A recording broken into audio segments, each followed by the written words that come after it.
কেকেআরে কেন রাহানেকে ক্যাপ্টেন করবে? তিনটি বড় কারণ।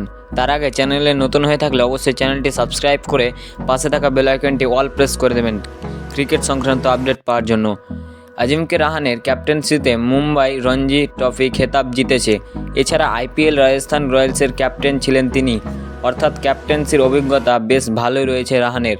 দলে রয়েছে 23 কোটি টাকার ক্রিকেটার, অথচ কেকেআর নাকি ক্যাপ্টেন্সিতে ভরসা রাখছে 1.5 কোটি টাকার ক্রিকেটারের ওপর। 23,75,00,000 টাকার ভেঙ্কটেশ আয়ারকে টপকে কেকেআর অধিনায়ক হতে পারেন 1.5 কোটির আজিমকে রাহানে। আপাতত জল্পনা এমনই। কেকেআরের এত ক্রিকেটার থাকতে কেন হঠাৎ রাহানে ক্যাপ্টেন হবেন? কেকেআরের অধিনায়ক হিসেবে কুইন্টন ডিকক ও সুনীল নারিনের কথাও শোনা যাচ্ছিল, তবে আপাতত যা খবর পাওয়া গিয়েছে রাহানেই দৌড়ে এগিয়ে। তার বেশ কিছু কারণও রয়েছে। রাহানের ক্যাপ্টেন্সিতে মুম্বাই রঞ্জি ট্রফি খেতাব জিতেছে। এছাড়া আইপিএলে রাজস্থান রয়্যালসের ক্যাপ্টেন ছিলেন তিনি, অর্থাৎ ক্যাপ্টেন্সির অভিজ্ঞতা বেশ ভালোই রয়েছে রাহানের। টিম ইন্ডিয়ার আর হয়তো ডাক পাবেন না রাহানে, ফলে তিনি কেকেআরের হয়ে খেলায় পুরোপুরি মনোনিবেশ করতে পারবেন। এটাও কিন্তু নাইটদের জন্য একটা বড় প্লাস পয়েন্ট।